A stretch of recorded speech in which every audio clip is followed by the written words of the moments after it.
387페이지. 387페이지 29번 경문 학장이에요. 아, 지금 너무 많이 했습니다.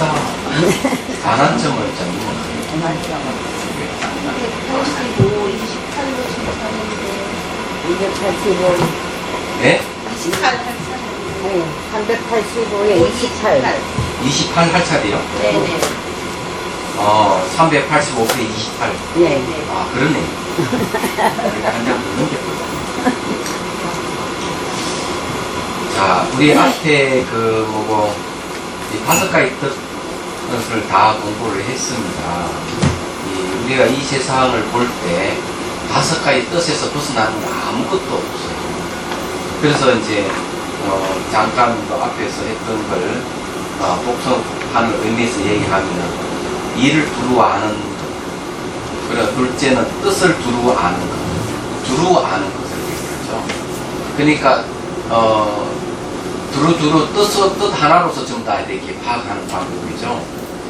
자, 세 번째가 이제 뭔가 원인을 두루 아는 것. 수많은 원인들이 있지만 그 원인의 시각에서 보는 거죠. 넷째는 결과를 두루 아는 것. 그리고 이제 5째는 바로 이것을 깨달아서 이것에서 깨달아 아는 것이다. 이랬는데 이건 널리 선양하는 걸 얘기합니다. 이것에서 깨달아 안다 하는 것은 널리 선양하는 것. 이런 걸 이제 5가지 얘기를 하고 있습니다. 그래서 이제 마지막에도 보면 28경문 위에도 보면 그래요. 선남자의 이런 5가지 뜻이 일체 모든 뜻을 널리 섭수한다는 것을 당연히 알아야 한다. 이제 이렇게 얘기를 하고 있습니다. 그러니까 이 5가지 뜻에서 벗어나는 건 아무것도 없다는 걸 얘기를 하고 있어요. 이 원칙소 2번 했습니까, 우리가? 네, 했어요. 했습니까? 그 다음 이제 28번 경문을 넘어갑니다. 우리 여기 이제 뜻을 얘기할 때 10가지 뜻, 5가지 뜻까지 했는데 또 4가지 뜻을 또 얘기를 합니다. 28번 경문을 보면 또 선남자의 저 모든 보살이 4가지 뜻을 분명히 알기 때문에 뜻을 안다고 합니다. 자, 4가지 뜻은 뭘 4가지 뜻이라는가? 자, 여기 이제 우리 뜻에 대해서 한 번 더 말씀을 드리죠. 우리가 이 세상을 볼 때 여러 가지 모양도 있고 색깔도 있고 일도 있고 많이 있지만은 거기에는 반드시 뜻이 있는 거예요. 뜻은 이게 이제 보이지 않는 것, 보이지 않는 게 이제 바로 뜻이에요. 말하자면은 그래서 이제 보면은 이 제1위제 이렇게 제1위공 또는 제1위제 이렇게 하면은 그리고 제1위 하는 뜻이자가 딱 첫 번째 가는 뜻이 뭐냐? 공이라는 얘기죠. 그 다음에 또 우리가 여기 지금 신명이선이 얘기하는 성이라고 하는 말이죠. 성. 이자가 그래, 이 의락하는 게 아주 중요한 거예요. 말하자면은 이게 무슨 뜻이냐, 이렇게 얘기 아주 대화하다가 너 지금 이야기하는 무슨 뜻으로 그렇게 얘기하느냐, 이렇게 하듯이 그런 뜻을 얘기하는 거죠. 자, 이제 봅시다. 우리가 뜻에 대한 공부를 참 푸지게 합니다. 무엇이 4가지 뜻인가 하면 첫째는 마음이 잡는다는 뜻이고 둘째는 마음속으로 받아들인다는 뜻이며 셋째는 요별의 뜻이고 넷째는 자병과 청정의 뜻이다. 선남자의 이와 같은 4가지 뜻이 일제히 모든 뜻을 널리 섭수한다는 것을 당연히 알아야 합니다. 이게 우리의 뜻을 이야기하는 것은 하나의 뜻으로서 모든 걸 잘 이제 공통적으로 전부 다 통용되는 걸 얘기한다. 이래 보면 돼요. 어떤 뜻은 서로 통용이 안 되는데 여기에 쓰는 뜻은 다 통용되는 걸 얘기하는 것이죠. 말하자면 마음이 잡는다는 뜻, 마음속으로 받아들인다는 뜻, 요별의 뜻, 자병, 청정의 뜻 이렇게 이제 얘기를 했죠. 여기에 대해서는요. 이거는 별로 어려운 건 아니죠. 이 마음을 중심으로 해가, 여기는 마음을 중심으로 해서 내가 이 뜻을 얘기했다 이러고 마음이 잡는다 하는 대상을 인식해서 저걸 딱 잡아내는 걸 얘기하죠. 그러면 이게 마음에서 벗어나는 게 아무것도 없는 거예요. 그래서 이게 마음이 잡는다는 뜻이라는 말이지. 일단 마음속으로 받아들인다 하는 거죠. 내가 이제 현상 눈에 보이고 들리는 것을 딱딱 잡아채는 것만이 아니라 또 마음을 받아들이는 게 속으로 이거는 누가 무슨 말을 하거나 어떻게 했거나 무엇을 생각하거나 이러면 이제 받아들인다는 뜻이 있죠. 또 하나는 대상을 요별한다는 건 분별해서 안다는 거예요. 다음 거기에는 뭔가 하면은 내가 이게 그 마음이 잠갔고 마음속으로 받아들이고 대상을 내가 인식하고 하지만 여기는 또 크게 둘로 나눈 거죠. 깨끗하냐 청정하냐. 이 잡념 더러웠냐 청정하냐. 잡념은 더럽다는 건데 이거는 뭔가 막 마음을 그러니까 마음의 본성을 더럽히는 걸 잡념이라고 해요. 그건 번뇌를 얘기합니다. 청정이라고 하는 건 진짜 깨끗함을 얘기하는데 우리 사물을 인식할 때 마음이 이제 더럽게 물드는 경우가 있고 청정해지는 경우가 있고 그러는 거예요. 인식을 할 때요. 근데 예를 들어서 근데 저기 TV 보니까 요즘 금값이 막 내려오고 높아가지고 도난 사고가 있는 거예요. 그래가지고는 그 이제 TV 뭐라는가 한 사람이 이것저것 이렇게 이제 해가지고 물건을 선택해가지고 계산을 하라고. 그러니까 이게 이제 그걸 그 계산기를 이제 계산하려고 하니까 물건 세 개 자꾸 튀고 이런 게 있더라고요. 그러면은 이 사람은 대상을 인식을 했죠. 이 뭐 가락지, 금반지, 이거 뭐 한 개 뭐 300만 원짜리라든가 뭐 그러면 세 개가 또 한 1000만 원 정도 되는 거예요. 그래 작심하고 훔칠 생각하고 들어간 거죠. 그것도 훔쳤잖아요. 그러면 이걸 뭔가 내가 인식을 해서 훔친 행위는 뭔가 잡념이 있어. 나의 마음을 이게 오염시킨 거예요. 그럼 청정이라고 얘기하는 거는 뭘 얘기하는가 하면 사람이 마음이 깨끗해지는 거는 여러 가지 이유가 있는데 특히 이제 대화하다가 서로 법에 대한 얘기, 진리에 대한 얘기를 하다 보면 마음이 깨끗해지는 경우가 있어. 내가 상대의 말을 듣다 보니까 내가 아주 막 이 눈이 열리고 귀가 열리는 현상이 생기는 거죠. 그건 청정한 거예요. 얘기하다 보니까. 이해가 되십니까? 네?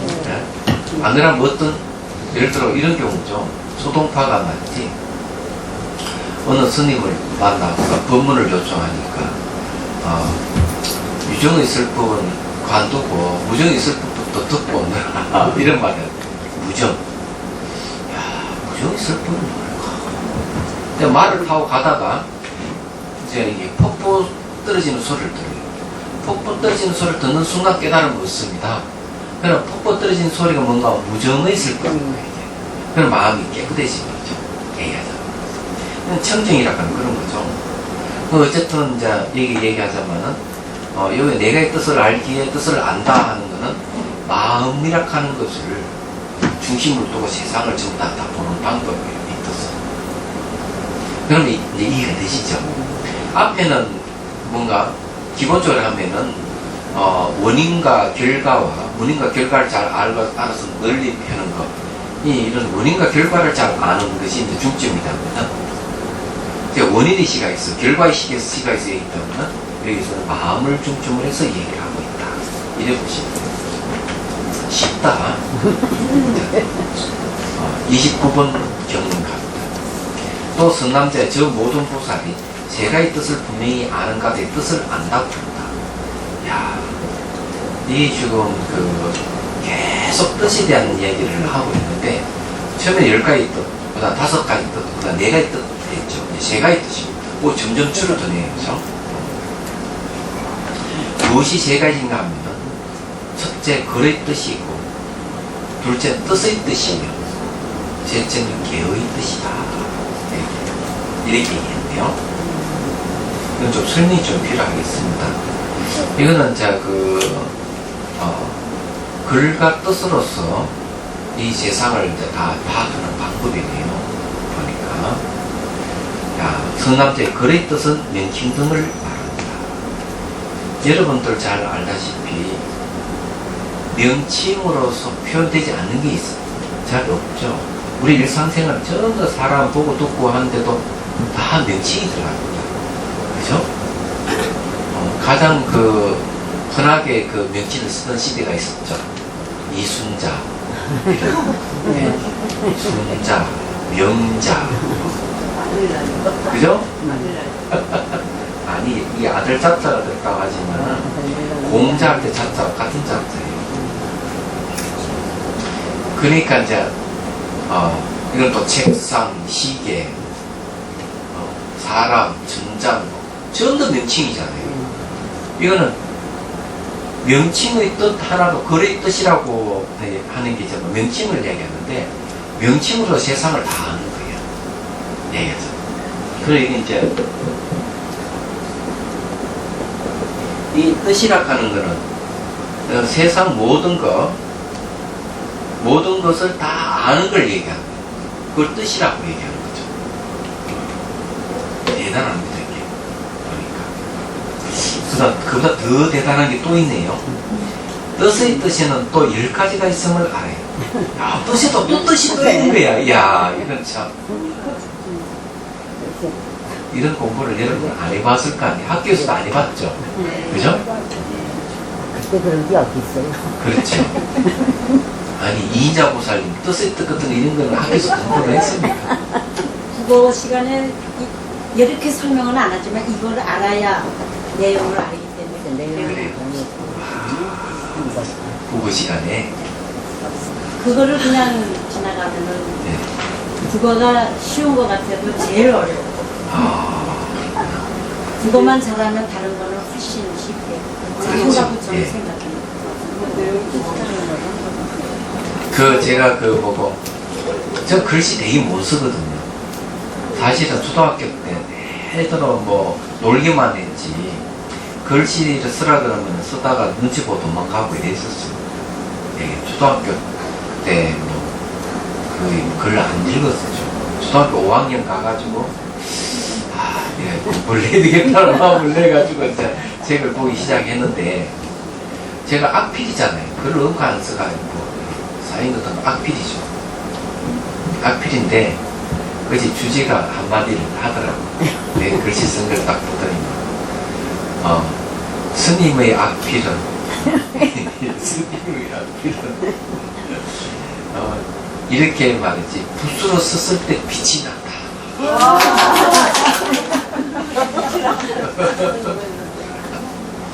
네, 아니, 세상 사람들 스님 글씨가 악필을 하지만은 붓글씨를 썼을 때 이렇게 빛이 난다.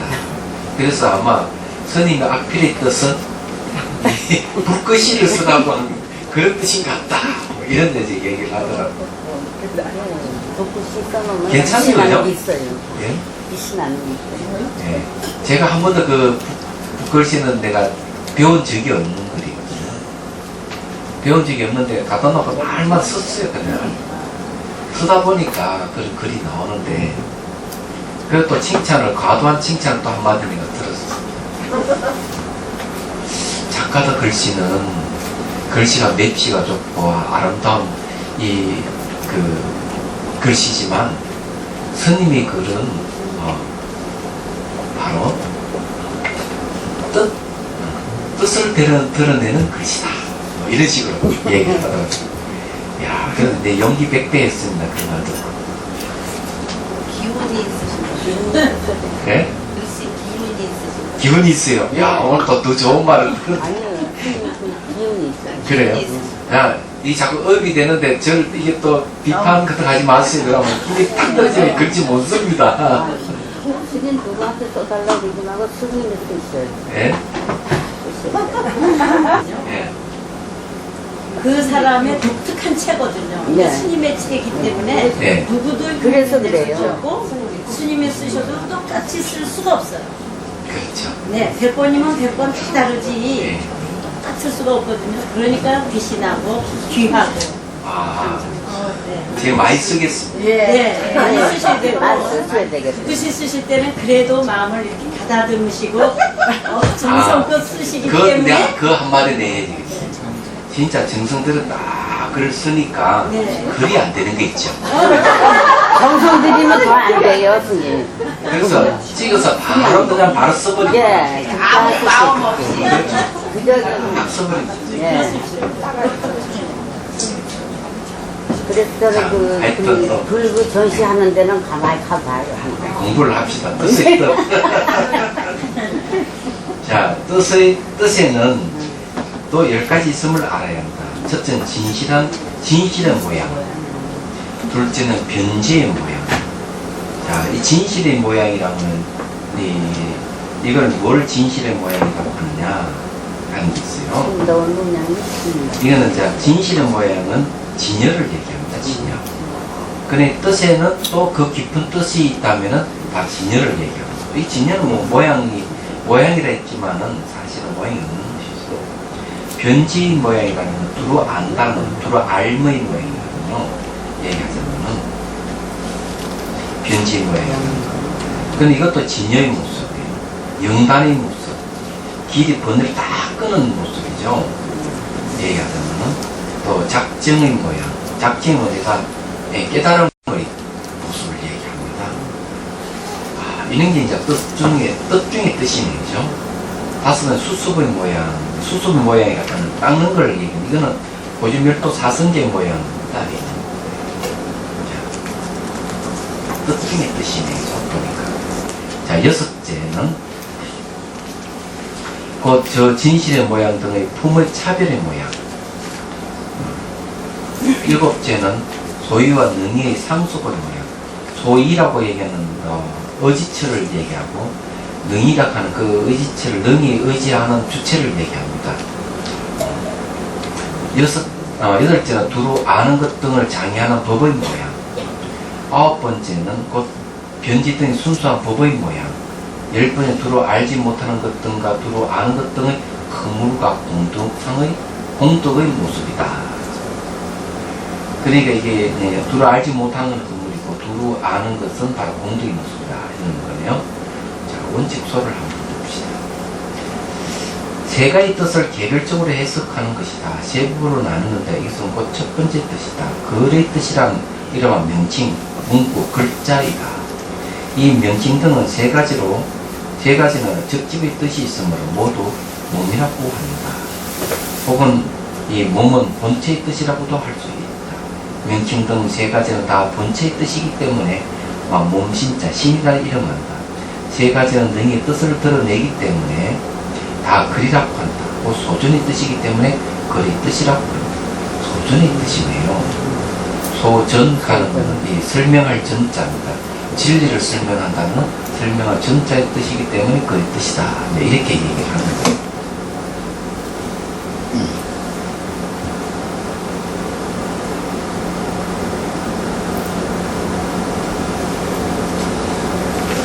그 다음에 이제 봅시다. 이거는 이제 그 원칙소, 이거는 이제 그 글의 뜻에 대한 얘기고요. 원칙소 2번은 이제, 봅시다. 제7의 모양을 해석하는 것이다. 현양 성결은 제5권에서 의지처와 의지 주체가 서로 속하는 모양이라. 서로 속한다 하는 것은 의지처는 바로 의지의 주체하고 있어야 되고 의지 주체는 의지처하고 있어야 돼요. 그래서 서로가 이렇게 속한다는 것은 분리되어 있지 않다는 거죠. 이른바 4대가 의지체이고 물질을 이루는 것이 의지의 주체이다. 혹은 안건 등이 의지체이고 안식 등이 의지 주체라고 할 수 있다. 안건은 눈이고 안식은 바로 눈을 통해서 인식하는 마음이죠. 그래서 인식하는 마음은 이제 주체를 할 수 있고 눈, 귀, 코 이런 거는 이제 의지처라는 얘기죠. 혹은 능전의 의지처이고 소전의 의지 주체라고 할 수 있다. 이처럼 주체와 대상이 서로 소속되는 것을 서로 속하는 모양이라고 이름합니다. 여기서 이제 얘기하는 소위와 능이 상수의 모습이라고 이제 얘기하는데, 이는 이제 주관객관이 서로 소속되기 때문에 이제 얘기를 합니다. 이것도 이제 뜻 중의 뜻을 이제 얘기를 하는 것이죠. 뜻 중의 뜻을 얘기하면 왜 이런 얘기를 했는가 하면요, 제가 알기로는 그렇습니다. 우리가 뭘 알미 일어나려면은 주관객관이 상대해야 되거든요. 주관객관 서로 소속되어 있어야만 알미라고 하는 게 나옵니다. 그래서 앞에는 뭐 두루 안다든지 뭐 이런 말을 하는데, 마음 자체가 아는 성질을 갖고 있어요. 그러니까 마음이라 하는 게 바로 알미라 하는 속성을 가지고 있기 때문에, 우리가 뭐 진여라든지 여기서 말하는 진여, 변지, 영감, 작정, 이게 전부 다 마음을 표현하는 건데, 이것을 얘기를 하려면은 결국 이게 주관, 객관에 대한 얘기를 안 할 수가 없는 것이죠. 그래서 요 얘기가 나왔다고 저는 그렇게 봅니다. 자, 원칙소 3번 봅니다. 제8의 모양을 해석하는 것이다. 사성질을 닦아 단별된 번뇌를 장애하는 법의 모양이라고 이름합니다. 이 단멸된 번뇌 있는데, 이 번뇌가 사실은 우리가 수행하는데 방해를 주는 것이죠. 장애를 주는 것입니다. 아래 문장에 의하면 이른바 도리분법을 닦음에 있어서 능히 장애를 따르는 모든 오염된 모양을 그것의 장애라는 법의 모양이라고 이름합니다. 그리고 여기 이제 두루 아는 것 등등을 장애하는 법의 모양이라고 하는 것은 결국 번뇌를 얘기하는 거예요. 이 번뇌도 이제 뜻에 속하는 것이죠. 그럼 번뇌가 왜 뜻에 뜻을 속하는가 하면은, 번뇌는 우리가 일상생활 늘 일으키지만은 이 번뇌에 대해서는 잘 인식을 못하는 경우가 상당히 많습니다. 그래서 우리가 번뇌를 집어서 우리가 얘기할 때 비로소 이런 일들이 왜 생겼고 이런 고통이 왜 일어났는가를 알 수가 있죠. 그래서 이렇게 얘기한 것이 아니겠나 이래 봅니다. 자, 원칙소 4번 봅니다. 제9의 모양을 판별하는 것이다. 사성교서 능히 미혹을 판별하는 지혜를 이름하여 수순하는 법의 모양이라고 이름합니다. 요거는 이제 9번째는 뭔가 하면은 변지 등 수순한 법의 모양 이러는데, 이거는 지혜를 얘기하는 거죠. 수순하는 것은요, 이 변지라든지 진여라든지 이런 걸 수순하려면 지혜에 의해서만 수순이 가능합니다. 수순한다가 따르다는 얘기죠. 별로 어려운 일은 아니에요. 얘기하자면은, 예를 들어가지고 커피를 마신다면 커피에 따르는 것이 뭐가 있습니까? 커피에 따르는 것은 프림이 있고 설탕이 있죠. 예, 얘기하자면 그걸 따른다, 이렇게 커피를 따르는 모습이에요. 근데 이게 커피를 방에 놓는 게 있단 말이에요. 얘기하자면 이 커피에 잘 이렇게 설탕이나 프림이 잘 조화가 이루어지는데, 커피에다 고춧가루를 넣는다든지 이런 거 따르는 모습이 아니잖아요, 말하자면은. 마찬가지로 우리가 진여를 안다면 진여를 따르는 번뇌는 진여가 따를 수가 없어요. 커피에 고춧가루가 안 따르듯이. 그러면은 진여에 따르는 것은 지혜입니다. 얘기하자면 진여가 무엇인가 아는 이 지혜가 진여를 따르는 모습이에요. 그걸 수순한다고 이렇게 얘기하는 거예요. 여기서 말하는 그런 겁니다. 근데 8제하고 9제는 서로 반대되는 거죠. 8제는 진리를 갖다 방해하는, 장애하는 번뇌를 얘기한다면, 9번째는 바로 번뇌를 없애고 이 진여에 수순하는 것을, 수순한 지혜를 얘기한다는 그런 뜻이 있는 것이죠. 그렇다 보면 이제 다 드러나네요. 뜻 중에 뜻이 그런 게 있거든요.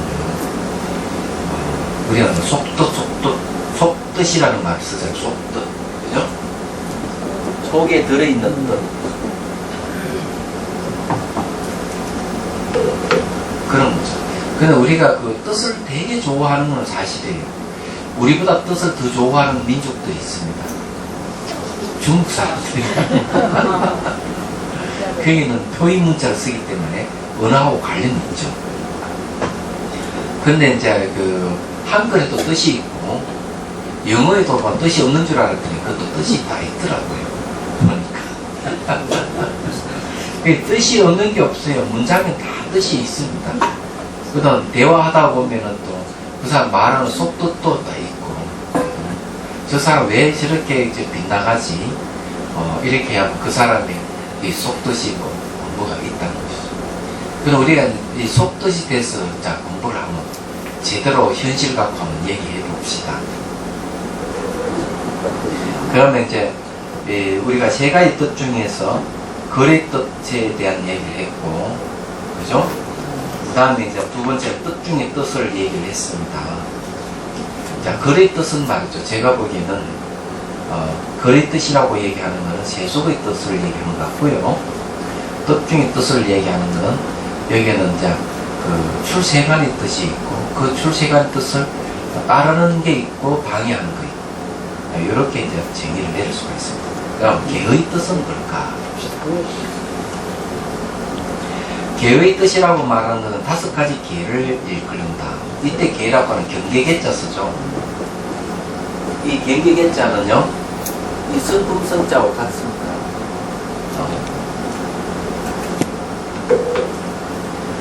근데 여기 이제 그 개라고 해요. 경계개자 쓰기 때문에 이 5가지 이제 경계가 있다고.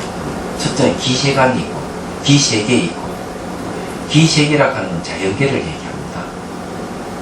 이 자연계를 기세계라고 얘기해요. 둘째는 유정의 세계 있고, 유정이라고 얘기하는 건 정이 있다가는 생명체가 있는 세계를 얘기합니다.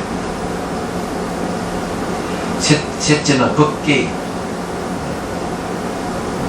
법계라고 얘기하는 것은 이제 그 주에 160을 줄을 보십시오. 법계는 하음교학에서는 현실에 있는 그들의 세계가 그것을 그렇게 존재하게 하고 있는 바의 그 두 개를 하나로 융합되어 구분을 할 수 없는 상태로 표현하는 말로서 사용합니다. 즉, 이를 개는 성품의 뜻으로서 법성, 진여와 동일하다. 두 번째 개는 분의 의미로, 나눌 분의 의미로 법성이 나타나는 그 세계. 그러므로 법계는 한 면으로는 세계, 우주와 같고, 다른 면으로는 진영, 법성 등과 동일하다. 그러면 이걸 정리하면 이렇게 되겠습니다.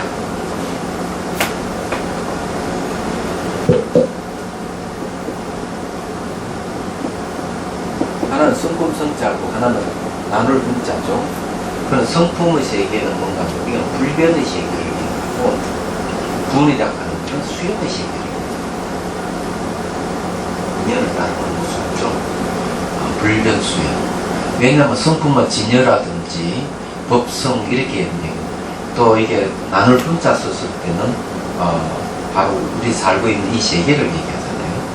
그러니까 이게 세계락하는 말을 잘 생각해 봐야 돼요. 세계락하는 게 여기는 세간 같은 말이에요. 세계락하는 세간이란 말하고 같은 말이에요. 그건 쉽게 말해가지고 시간과 공간이 있는 세계를 분이라고 그러고, 성품성자는 시간, 공간을 초월하는 세계를 얘기하는 거죠. 그걸 합해진 게 개다 그죠. 미안합니다. 그리고 여기 이제 법계란 말이 이 두 가지 의미가 다 들어가 있다는 것을 얘기를 하고 있는 것이죠. 얘기하는 거. 그래서 이제 그 법계를 볼 때 법성이라는 의미도 쓰이지만, 식법계 해가지고 제일 밑에 지옥, 그 다음에 동물생이 축생, 귀신의 세계 아기, 그 다음에 사음 좋아하는 신의 세계 아수라, 그 다음에 인간계, 그 다음에 천사의 세계. 이게 이렇게 하면 6개가 되죠. 이제 고에다 자 6개 위에 또 뭐가 있고 4개가 되는 거죠. 성문, 영가, 보살, 부처의 세계. 이렇게 총 10법계라고 얘기합니다. 그러면 여기 이제 지옥, 축생, 아기, 아수라, 인간까지는 좋아요. 그럼 천상 세계는 28개의 천국이 있습니다. 기본 천상이라는 건 천국을 얘기합니다. 그러면 28개의 천국 위에 다시 4개의 세계를 더하고 있는 거죠. 그럼 여기 어떤 의미가 있는가 하면, 이 천국 세계까지는 세간이에요. 시간, 공간이 있는 세계예요. 시공간이 있는 세계이기 때문에 여기는 생사가 있는 곳인데 성은 영과 보살 부처의 세계는 여기 열반의 세계를 얘기해요. 열반. 성의 세계죠.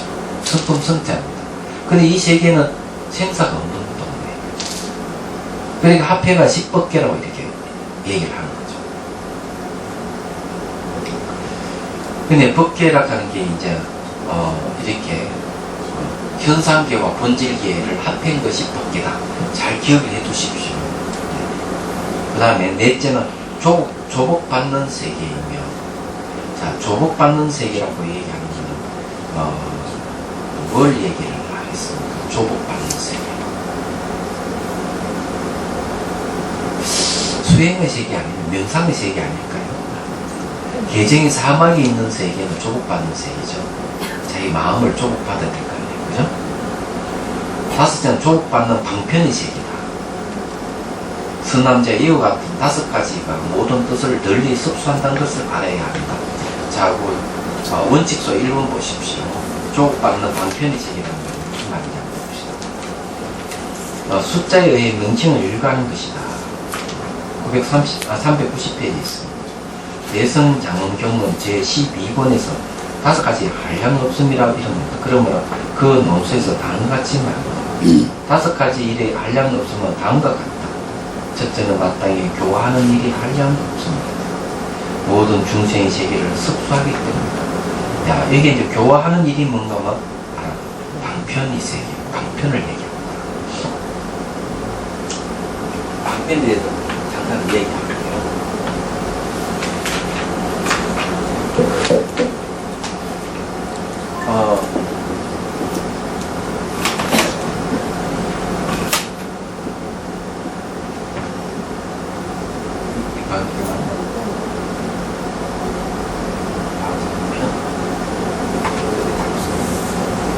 그죠? 아니, 글자가 생각이 안 나지. 방편. 이 방편은 말이죠. 육바라미를 얘기합니다. 방편. 그 다음에 이제 하나는 지혜를 얘기합니다. 지혜란 뭘 얘기하냐면 공성에 대한 지혜를 얘기합니다.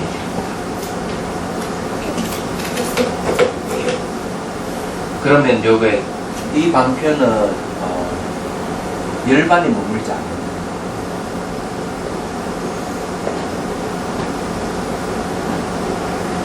그 다음에 이 지혜는 세간에 머물지 않습니다.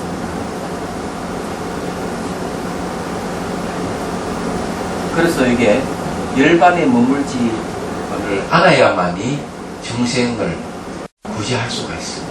그게 방편이에요. 그 육바라미를 닦는 걸 얘기해요. 또 세간에 머물러 윤회를 하잖아요. 세간에 윤회를 안 하려면 내가 세간에 내가 가더라도 세간에 물이 들지 않아야 돼요. 세간에 물 든다 하면 윤회하는 거죠. 그런데 내가 세간에 가서 세간에 물 들지 않으면 지혜가 필요합니다. 그런데 이때 지혜는 공성을 봐야만 지혜가 생깁니다. 그래서 이게 세간에 머물지 않는다. 이 두 가지를 닦는 이가 누구냐? 바로 보디사토와 보살입니다. 대성의 수행자예요. 이 대성의 수행자는 방편과 지혜를 닦습니다. 그래야만이 최종적으로 부처를 이룰 수 있습니다. 부처를 이룰 때는 더 이제 왕성한 활동을 할 수가 있는 거예요. 그런 겁니다. 그 여기 내용을 보니까 그 얘기를 하는 것 같습니다. 이 방편이라 그런 말이 이제 첫째는 마땅히 교화하는 일이 한량 없습니다. 모든 중생의 세계를 습수하기 때문이다. 이는 방편이다. 둘째는 마땅히 청정이 할 일이 한량이 없습니다. 모든 자연계를 습수하기 때문이다. 일단 이 자연계를 다 습수한다 하는 게 매우 중요해요. 자연계가 바로 이 기세관인데 이 자연계는 말이죠. 중생이 살 장소입니다. 그래서 한경에도 세계 성취품에 보면은 보살이 자기 깨달은 만큼 이 세계를 장엄을 해요. 장엄하는 목적은 뭔가 하면 중생들이 이 자기의 깨달음의 세계, 깨달음으로 이루어진 이 세계에 이주해서 살 수 있도록 하는 거죠, 보살이. 그래서 이주해 오면 그 중생들을 교화하는 거예요, 보살들이. 이게 보살들이 자기 나름대로 세계를 만들어가죠. 그럼 중생들도 세계를 만드는데, 중생들이 모여서 만든 세계는 아무것 같아서 그 환경에 이루 말할 수 없이 참담하다는 거죠. 그냥 환경에서 그 얘기를 하고 있어. 그러면 이 세계를 만들 수 있으려면 어떤 정도의 경지 가야만 세계를 만들 수 있는가 하면 팔찌보살의 이상이 돼야만이 세계를 만들어낼 수 있는 힘이 있다. 근데 물질을 구성할 수 있는 힘이 있는 것이죠. 얘기하자.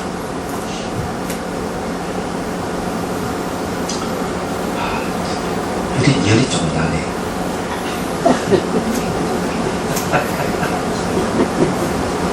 자, 그 다음에 셋째는 마땅히 정덕할 일이 한량 없습니다.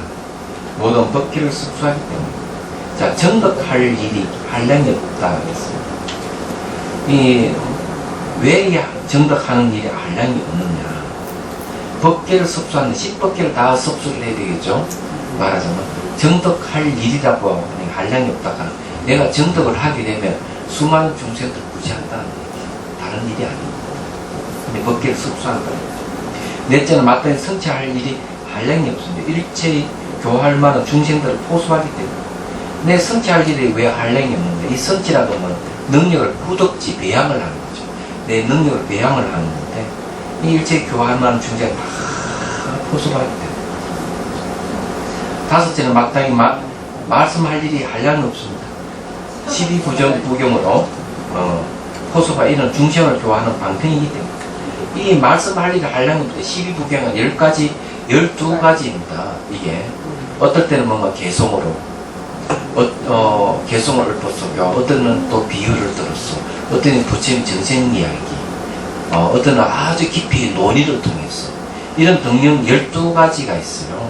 그래서 이런 걸 다 이제 익혀야 돼요.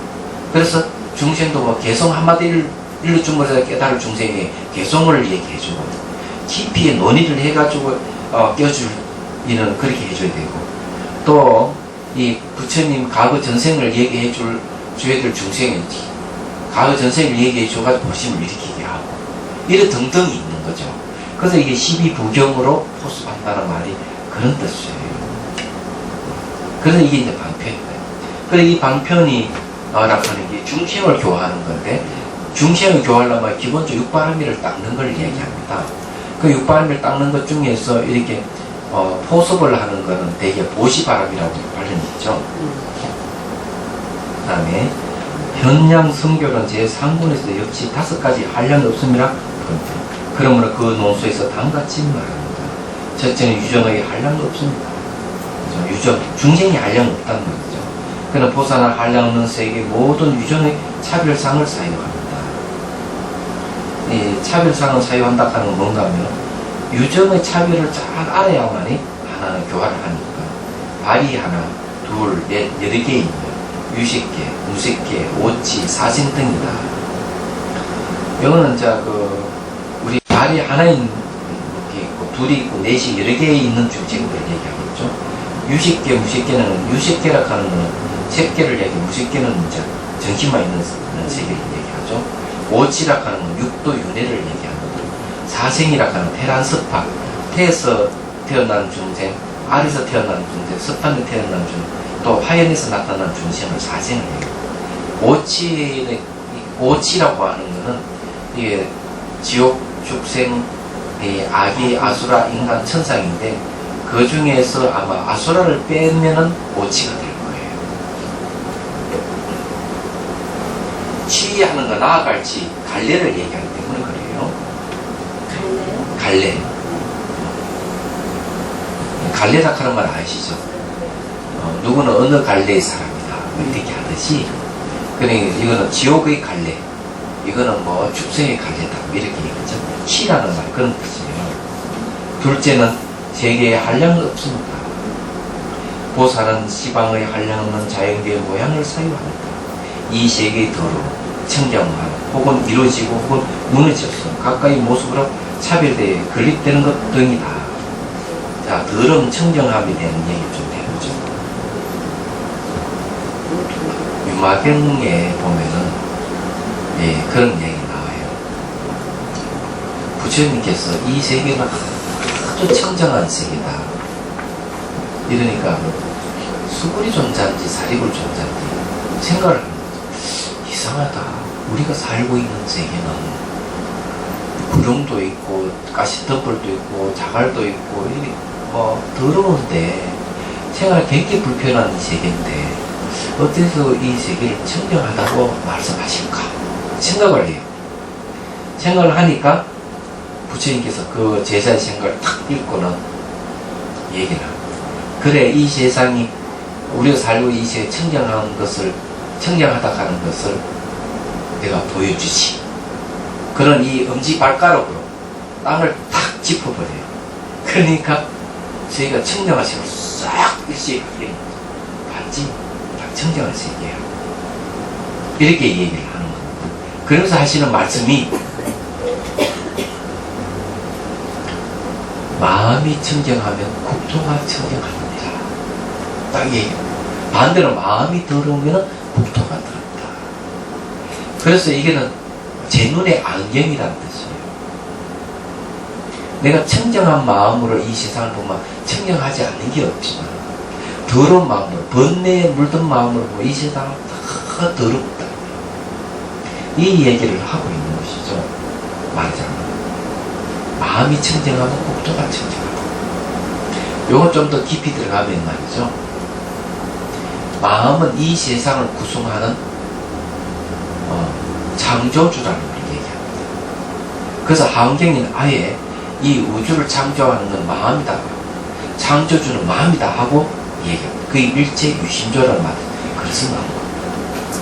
기독교의 창조주는 하나님이지만 불교의 창조주는 마음이라고 얘기하는 거죠. 이게 좀 다르죠.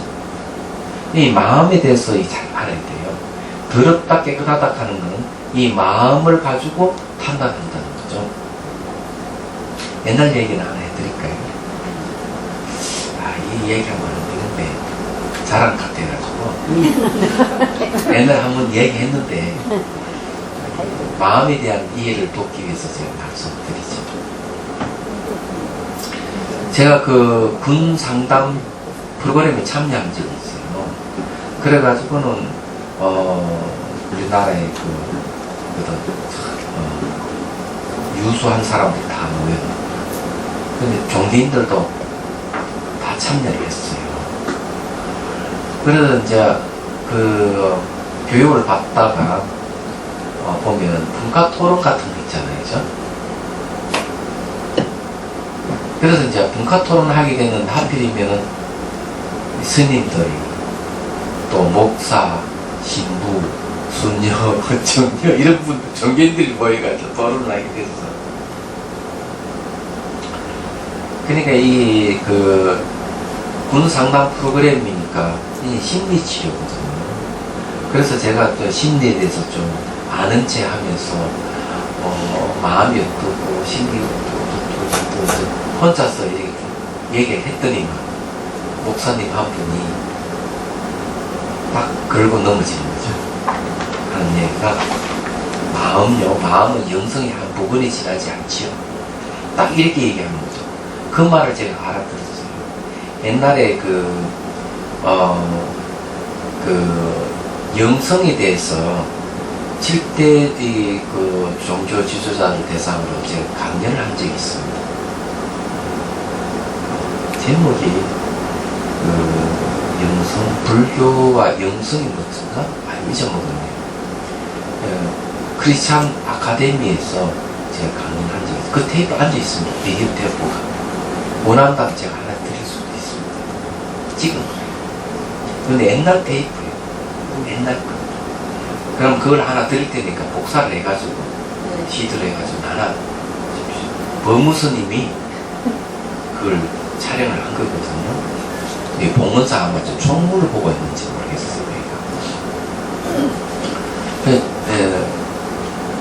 그래서 이제 영성에 대해서 뭐 책도 조금 보고 또 신부님 말씀도 들어보고 했는데 불교에서 생각하는 영성하고 이 기독교에서 생각하는 영성하고 좀 다르더라고요. 근데 불교에서 말하는 영성은 불성과 같은 뜻입니다. 불성과 같은 뜻인데 이 기독교에서 말하는 영성은 성령을 받아들이는 마음, 그 부분. 그래서 그 영성의 한 부분이라고 이렇게 얘기하는 부분은 성령을 받아들이는 마음이 지나지 않는다, 피조물이 지나지 않는다, 이런 뜻입니다. 이게. 그래서 제가 얼른 그걸 알아들었죠. 그래서 제가 그 목사님에게 질문을 던졌습니다. 목사님, 이 삼남만사 우주를 하나님이 창조하셨다는데, 그러나 하나님은 알고 창조하셨습니까? 모르고 창조하셨습니까? 그러니까. 그래, 당연히 알고 창조했지. 모르고 어떻게 창조합니까? 그래서 다시 재차 물었어요. 그럼 마음의 특성이 무엇인 줄 아십니까? 이러니까. 기독교는 마음 공부 안 하거든요. 모른다고 하면 틀림없습니다. 침묵을 지키는 거죠. 제가 친절하게 얘기했습니다. 마음의 특성은 아는 것이 바로 마음의 특성입니다. 알미 곧 마음입니다. 딱 이렇게 얘기했습니다. 그러면 또 재차 물었습니다. 하나님 속성이 무엇입니까? 그럼 하나님 속성이 뭡니까? 우주를, 삼남만사 우주를 하나님이 창조했는데 알고 창조하셨대요. 그러면 하나님이 먼저입니까? 그 알미 먼저입니까? 아닙니다. 예? 아닙니다. 알미 없으면 하나님 창조 못하죠. 그러면 하나님도 마음이 없으면 우주를 창조 못하는 거예요. 생각해 보십시오. 그래서 제가 얘기해요. 초기 기독교사에 보면은 명상학파가 있어요. 그노시스 학파. 그노시스 학파의 창세기는 태초에 마음이 있었다. 이제 이걸 얘기합니다. 그래서 우주 창조한 과정을 얘기하고 있어요. 그래서 거기는 태초에 마음이 있었다. 갈로 열고 힘 갈로 닫고 이래 있어요. 이 구절을 되게 알려면은 그 티벳 헤타레스라는 책이 있어요. 그 책을 보시면은 그 주석서에 그 그노시스 학파에 대한 나와 있습니다. 근데 그 책을 번역하신 분은 누구냐면은 그게 신부님이 번역한 거예요. 그 신부님이 번역한 걸 다시 한국어로 번역한 겁니다. 티벳 헤타레스라는 책입니다. 내용은 되게 아담마 삼바바에 관계되는 이야기입니다. 말하자면. 그래서 알게 됐어요. 그래서 이제 결국 얘기하자면은 기독교의 하나님이 우주를 창조하셨다 하는데 불교는 마음이 창조했다. 그런데 기독교는 누구나 하나님이 될 수 없습니다. 하나님 유일한 분, 한 분입니다. 그런데 불교에서 말하는 이 창조주의 마음은 누구나 다 갖고 있습니다. 이 차이점이에요.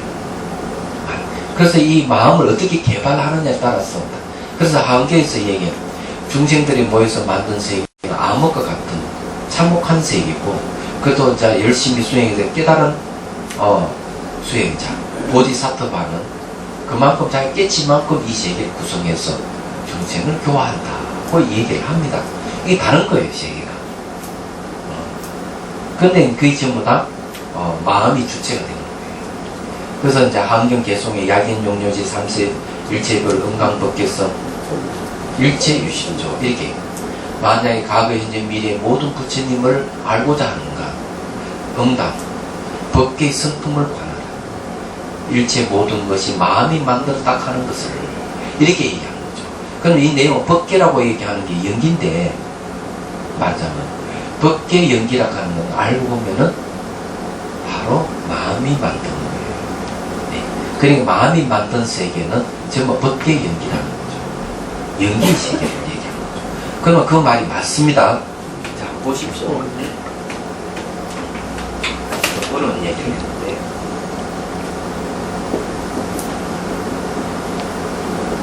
법계죠.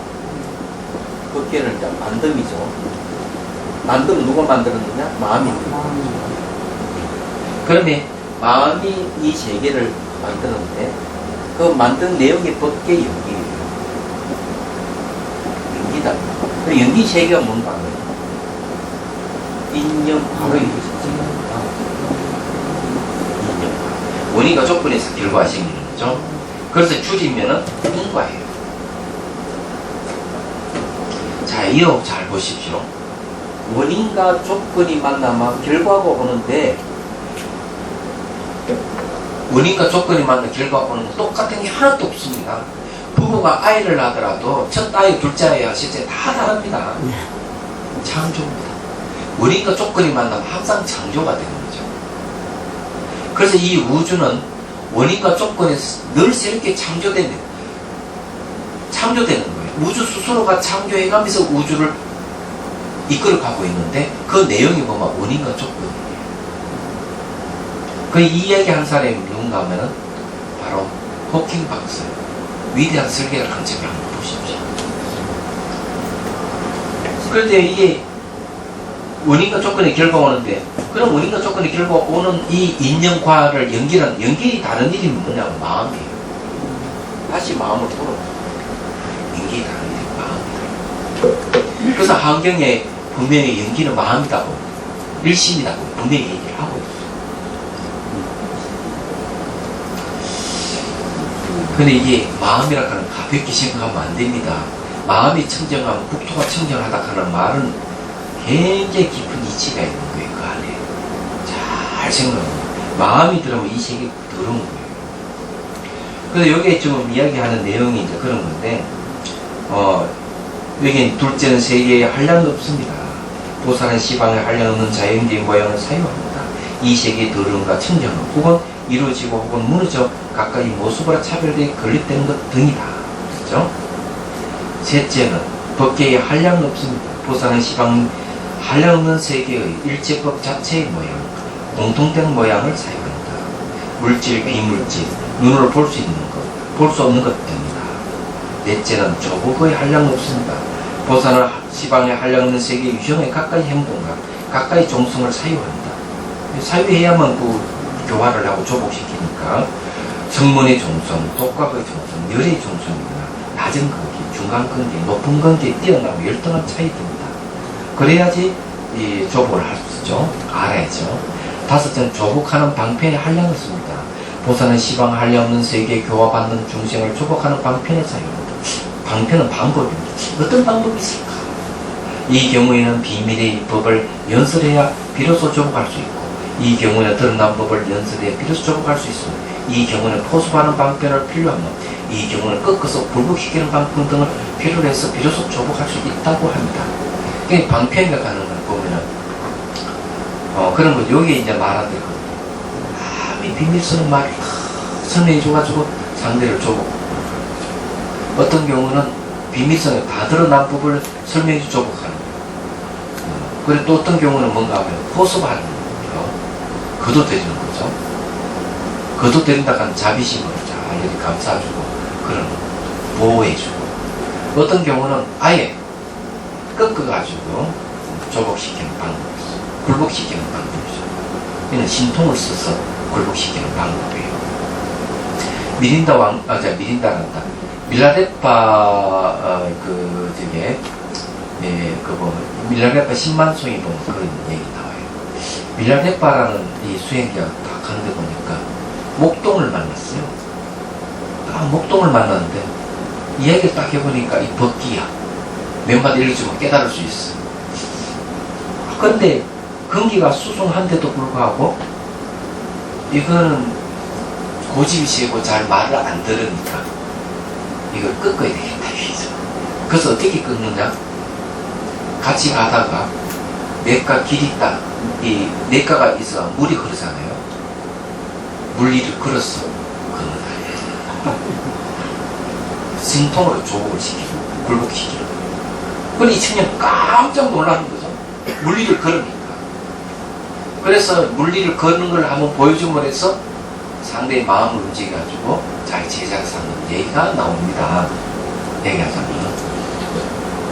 또 어떤 데는 이 밀라레파 어떻게 하는 거예요?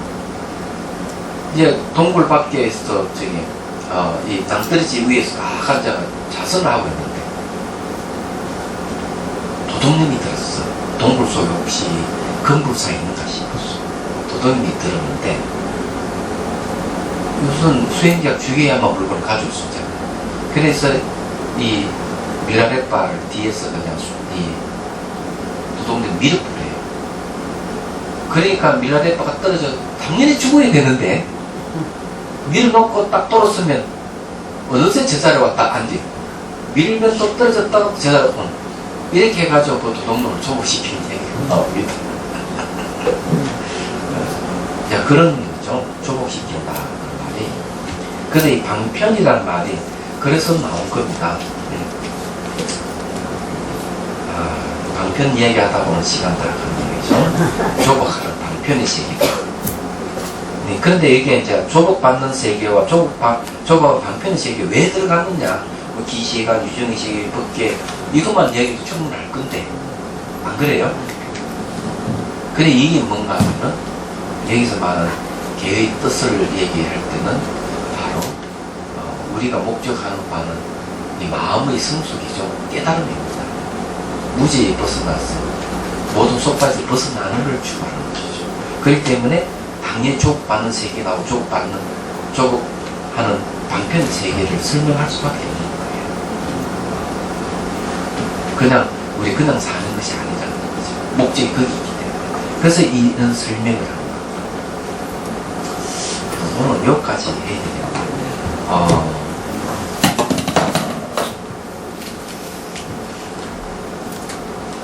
질문할 게 있으면 하십시오. 질문할 게 없습니다. 네. 선생님 그 말씀 중에 그 팔찌보살이 물질을 구성한다고 말씀하시는데 그 뜻이 뭔지 몰라요. 팔찌보살 되면은 이 물질을 구성한다. 세계를 갖다 만들어내요. 그 물질을 구성한다 하면 물질을 구성한다는 말씀은 세계를 만들어내는 거죠. 그 적인적인 세계, 현실적인 세계. 아니 물질이니까 이런 세계를 만들어내는 거죠. 네. 십지보살 되면은 자기 몸에 수많은 중생들이 와서 살게끔 한다. 이런 십지보살. 팔찌보살부터는 아리아식의 세계로 들어가거든요. 그러나 아리아식이라고 하는 보통 무의식으로 할 수 있는데 이 아리아식이 뭔가 하면은 바로 모든 그 우주를 만들어내는 그런 얘기하죠. 그래서 이 세계를 만들어낸다는 거예요. 그래서 나오는 거예요. 얘기하죠. 그러니까 팔찌보살 되면 세계를 구성해서 만들어낼 수 힘이 있는 거예요. 근데 지구도 이 지구 땅덩어리도 보살일 가능성이 많죠. 그렇게 생각하면 우리 새끼 무섭게의 그 관점하고는 또 다른 말씀이시네. 그런 걸 만들어낼 수 있는 힘, 팔찌보살 때문에 그런 힘이 있다.